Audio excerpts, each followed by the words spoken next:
Guys ये John Wick chapter 2 है, इसलिए स्टार्ट करने से पहले चैप्टर 1 जरूर देखें और चैप्टर 1 की लिंक मैंने डिस्क्रिप्शन बॉक्स में दे रखी है, इसलिए जाओ और देखो चैप्टर 2 से पहले चैप्टर 1। तो गाइस मूवी की शुरुआत में हम जॉन को बाइक का पीछा करते हुए देखते हैं और थोड़ी दूर तक पीछा करने के बाद जॉन विक के अंदर सैलेमोन बॉय की आत्मा आ जाती है, इसीलिए जॉन उस बाइक वाले को ठोक देता है और उसका मेटल का बना पास कार्ड ले लेता है जो कि एक माफिया के गैराज का है। इसके बाद हम वही गैराज देखते हैं जिसका पास कार्ड जॉन विक के पास है और वहाँ जोरों शोरों से माल लोड किया जा रहा है क्योंकि उसका ओनर अब्राहम है जो कि वीगो का भाई और लोसेफ का चाचा है और लोसेफ ने जॉन विक की कार इसी को बेची थी और इसीलिए ये सारा माल लोड करके यहाँ से भागने वाला है। फिर उसके गैंग का मेंबर उसके पास आता है और बोलता है, बॉस अगर इतनी ज्यादा ही फट रही है तो जॉन विक की कार लौटा क्यों नहीं देते हो? अबे तू थोड़ा सा ढीला है क्या? वो जॉन विक है जॉन विक, और वो हीरो की तरह आएगा और अपनी कार ले जाएगा, साथ ही साथ अपनी मार के भी जाएगा। तो भलाई इसी में हम यहाँ से निकल लेते हैं। पर उनकी मारने जॉन विक वहाँ आ जाता है, वो कुछ पहरेदारों को ठोकता है और फिर उसे उसकी प्यारी कार मिल जाती है। इसके बाद तो मानो जॉन विक बन जाता है जॉन बॉय और वहाँ के गुंडों को गाड़ी से ठोकता है।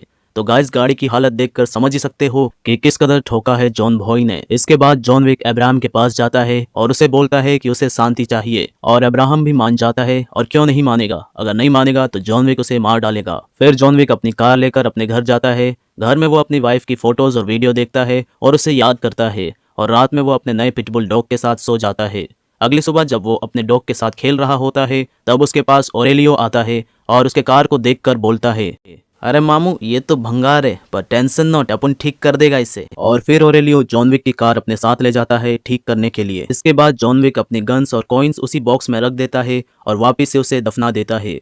रात में उसके पास सैंटोनियो दी एंटोनियो आता है मार्कर लेकर और जॉन विक को दिखाकर बोलता है, जॉन तुम्हें मेरे लिए काम करना होगा और तुम मना नहीं कर सकते क्योंकि मेरे पास ये मार्कर है। दोस्तों ये कोई आम चीज नहीं है बल्कि माँ की कसम की तरह है। अगर किसी ने इस पर अपना खून लगाकर अंगूठा मार दिया तो फ्यूचर में उसको उसके लिए कोई भी एक काम करना होगा और जॉन ने उसे उसके बहुत मुश्किल समय में मदद करने के लिए ये मार्कर दिया था। फिर जॉन रिप्लाई देता है, एंटोनियो मैं सारे गलत काम छोड़ चुका हूँ, प्लीज ये मार्कर लेकर यहाँ से चले जाओ, मैं तुम्हारे लिए कोई काम नहीं करूंगा। ये सुनने के बाद एंटोनियो जॉन के पूरे घर को ग्रेनेड लॉन्चर से उड़ा देता है और उसका घर जल के राख हो जाता है, साथ ही साथ उसकी वाइफ की यादें भी। बच जाते हैं तो सिर्फ वो और उसका डॉग। अगले दिन जॉन कॉन्टिनेंटल होटल जाता है और विंस्टन से एंटोनियो का पता पूछता है उसे मारने के लिए, और विंस्टन उसे माफिया वर्ल्ड के 2 गोल्डन रूल्स याद दिलाता है। नंबर 1, कॉन्टिनेंटल होटल में कभी भी कोई मार काट नहीं करेगा। नंबर 2, मार कर दिया है तो काम करना होगा। और जॉन को एंटोनियो के लिए काम करने के लिए बोलता है ताकि वो मारकर से आजाद हो जाए और उसके घर जलाने का बदला भी वो एंटोनियो से ले सके। और गाइस यहाँ जॉन विक को एंटोनियो के लिए काम करना ही पड़ेगा। अगर उसने करने से इनकार किया या एंटोनियो का काम किए बगैर उसे मारने की सोची तो अंडरवर्ल्ड के हाई टेबल वाले जॉन को एक्सकम्युनिकेटो घोषित कर देंगे, जिससे उसे मारने वाले को मोटी रकम दी जाएगी और सारे गैंगस्टर उसके खून के प्यासे हो जाएंगे। फिर जॉन विक अपने डॉग को होटल में छोड़कर एंटोनियो से मिलने जाता है। एंटोनियो जॉन विक को अपनी बहन को मारने के लिए बोलता है ताकि वो हाई टेबल में उसकी जगह ले सके। दोस्तों हाई टेबल में हिस्सा मतलब अंडरवर्ल्ड के रूलर्स जो की गिनती के 12 ही है और एंटोनियो की बहन भी उनमें से एक है। इसके बाद जॉन बैंक से अपना एक बॉक्स निकलवाता है जिसमें ब्लैक सूट, एक पिस्टल और कुछ गोल्ड कॉइन्स थे। फिर सूट पहनकर काम निपटाने के लिए रोम चला जाता है। तो दोस्तों रोम में भी एक कॉन्टिनेंटल होटल है, तो जॉन विक रूम बुक करता है वहाँ। फिर वो टेलर के पास जाकर अपने लिए एक स्पेशल बुलेट प्रूफ सूट बनवाता है, अच्छे लेटेस्ट वर्जन वाले गन्स खरीदता है और जियाना के महल में घुसने के लिए प्लानिंग भी करता है। दोस्तों जियाना कोई और नहीं एंटोनियो की बहन है। फिर हम ये नोटिस करते हैं कि कोई दूर से जॉन पे नजर रख रहा है।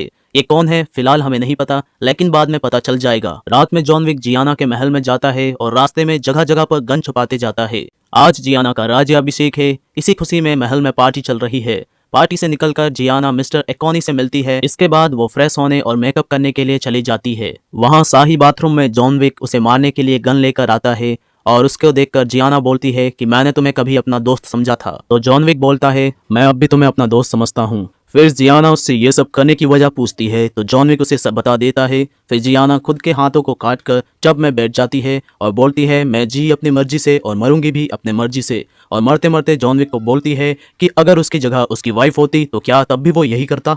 फिर जियाना के मरने के बाद जॉन ब्लड मार्कर से आज़ाद होने के लिए मरी हुई जियाना को गोली मारता है ताकि एंटोनियो को लगे कि जॉन ने ही उसे मारा है। बाहर जाते वक्त जॉन की मुलाकात जियाना के सिक्योरिटी इंचार्ज कैसियन से होती है और वो जॉन को देखकर समझ जाता है कि कुछ गड़बड़ है और फिर दोनों एक साथ एक दूसरे पर गोली चलाते हैं, पर बुलेट प्रूफ सूट पहनने की वजह से दोनों की जान बच जाती है। फिर जॉन वहां से भागता है और उस रास्तों से जाता है जहां उसने गन छुपाई थी। वो उन गन्स का यूज करके जियाना के गार्ड्स को मारता है और फिर आगे जाकर उसकी मुलाकात उस लड़की से होती है जो जॉन पर काफी टाइम से नजर रख रही होती है और वो भी जॉन की खून की प्यासी है, पर क्यों ये हमें नहीं पता। फिर जॉन उसके साथियों को मारता है और वहां से भागकर मेन रोड पर आ जाता है, पर तभी वहां केशियन कार से जॉन को ठोकता है। फिर वो दोनों लड़ते लड़ते कॉन्टिनेंटल होटल में गिर जाते हैं और वहां का मैनेजर उनको लड़ने से मना करता है क्योंकि लड़ाई झगड़ा मारपीट चोरी डकैती जैसी चीजें कॉन्टिनेंटल के अंदर करना यानी मौत को गले लगाना है। इसके बाद वो दोनों कॉन्टिनेंटल के बार में बैठकर ड्रिंक करते हैं और उनके बीच में बात होती है। तो केशियन, मुझे मारकर दिखाया गया था। किसने? सेंटोनियो दी एंटोनियो ने। तो आखिरकार वो हरामी हाई टेबल का हिस्सा बन ही गया और अब तुम आजाद हो। तुम्हें ऐसा लगता है क्या? नहीं, बिल्कुल नहीं। मैं जियाने के मौत का बदला लेकर रहूंगा और वादा करता हूँ तुम्हें ज्यादा तड़पाऊंगा नहीं। जॉन स्वैग में रिप्लाई देते हुए बोलता है, हाँ मैं भी तुम्हारी तरह पूरी कोशिश करूंगा। इसके बाद वहां से केशियन चला जाता है और वहां उस होटल में हम उस लड़की को भी देखते हैं जिसने कुछ देर पहले जॉन पर हमला किया था। फिर जॉन को एंटोनियो कॉल करता है और हमें ये बात पता चलती है कि उस लड़की को एंटोनियो ने ही भेजा था जॉन विक को मारने के लिए, ताकि उसकी बहन को मारने वाले का पता किसी को भी ना चले। इसके बाद एंटोनियो माफिया मीडिया में कॉल करके ये मैसेज शेयर करने के लिए बोलता है कि जो कोई भी जॉन विक को मारेगा उसे 7 करोड़ मिलेंगे, और माफिया मीडिया ये मैसेज हर किसी को SMS कर देता है, यहाँ तक कि विंस्टन को भी, जो कि जॉन का दोस्त है। इसके बाद विंस्टन एंटोनियो के पास जाता है और उससे मारकर बुक में अंगूठा लगवाता है क्योंकि जॉन विक ने उसका काम कर दिया है और अब वो आजाद है। जाते जाते विंस्टन एंटोनियो को बोलता है, एंटोनियो तू तो जानता है कि जॉन विक अब आजाद है, वो तेरी मारने आएगा। तूने शेर के मुंह में हाथ डाला है और शेर जैसे शिकारी हाथ के साथ पूरा इंसान भी खा लेते। वहीं कॉन्टिनेंटल होटल से जॉन विक बेखौफ बाहर निकलता है और बाहर सारे गैंगस्टर उसका इंतजार कर रहे हैं। हर कोई जॉन विक को मारकर 7 करोड़ का इनाम लेना चाहते हैं, लेकिन जॉन विक को जान से मारना तो दूर, कोई भी गैंगस्टर उसका बाल तक नहीं उखाड़ पाया। वो उन सारे गैंगस्टर्स को मारता जा रहा होता है जो उसे मारने आए थे। फिर आखिर में केशियन भी उसको मारने आता है। ट्रेन में हम बहुत ही बढ़िया फाइट देखते हैं केशियन और जॉन विक के बीच, पर आखिर में जॉन विक केशियन को चाकू मारता है और बोलता है, चाकू निकालने की कोशिश तो बिल्कुल भी मत करना वरना तू मर जाएगा, शुक्र मना कि मैं तुझे जिंदा छोड़ रहा हूँ। ये बोलकर जॉन विक स्टेशन पर उतर जाता है, लेकिन वहाँ 2 किलर्स उसे मारने के लिए दौड़ाते हैं और जॉन विक इस हाल में नहीं है कि वो उनसे लड़ सके, इसलिए वो एक भिखारी को गोल्ड कॉइन देता है और उसे किसी के पास ले जाने की बात करता है और वहाँ बेहोश हो जाता है। फिर वो भिखारी उन दोनों किलर्स को मार देता है। जब जॉन विक को होश आता है तो वो उसे अपने बॉस बावरी किंग के पास ले जाते हैं। जॉन विक उससे मदद मांगता है एंटोनियो को मारने के लिए, लेकिन बावरी किंग मदद क्यों करेगा? जॉन विक ने कुछ सालों पहले उसे मारने की कोशिश की थी। तो जॉन विक बोलता है, दुश्मनों का दुश्मन दोस्त होता है और एंटोनियो तो तुम्हारा दुश्मन है। कुछ ही दिनों में एंटोनियो को हाई टेबल में जगह मिल जाएगी और वो सबसे पहले तुम्हारा साम्राज्य खत्म करेगा क्योंकि तुम ही उसके सबसे बड़े दुश्मन हो, बावरी किंग। बावरी किंग मान जाता है। फिर वो जॉन विक को एक पिस्टल देता है और एंटोनियो का पता बताता है।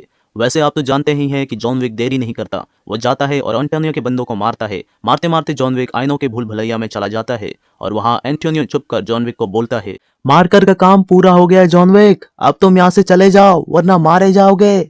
ओए एंटोनियो सुन, मैं मरने वालों में से नहीं मारने वालों में से हूँ और तेरी मारे बगैर मैं यहाँ से जाने वाला नहीं हूँ। इतने में वहाँ एंटोनियो की बैकअप टीम आ जाती है और उनकी लीडर वही लड़की है जिसने रोम में जॉन विक पर हमला किया था।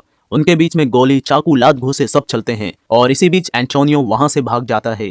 भागकर वो कॉन्टिनेंटल होटल में जाता है और विंस्टन से जॉन विक की मेंबरशिप खत्म करने की बात करता है, पर विंस्टन ऐसा नहीं करता क्योंकि जॉन विक ने कोई भी नियम नहीं तोड़े हैं। फिर एंटोनियो का पीछा करते करते जॉन विक कॉन्टिनेंटल होटल पहुंच जाता है और रिसेप्शनिस्ट से एंटोनियो के बारे में पूछता है तो वो उसे लॉन्च की तरफ भेजता है। लॉन्च में एंटोनियो मजे से खाना खा रहा होता है क्योंकि वो जानता है कि कॉन्टिनेंटल के नियम के अनुसार होटल के अंदर कोई भी मारपीट, चोरी डकैती, लूटपाट जैसे काम नहीं करेगा। इसीलिए एंटोनियो बेखौफ होकर जॉन विक का मजाक उड़ाता है। पास में खड़ा विंस्टन जॉन विक को वहां से जाने के लिए बोलता है, लेकिन जॉन विक यहाँ जाने के इरादे से नहीं बल्कि बजाने के इरादे से आया है और वो एंटोनियो को बजा देता है। फिर जॉन विक अपने डॉग को अपने साथ अपने जले हुए घर में ले जाता है और वहां उसे उसकी वाइफ का नेकलेस मिलता है। वो अपनी वाइफ को याद करता है।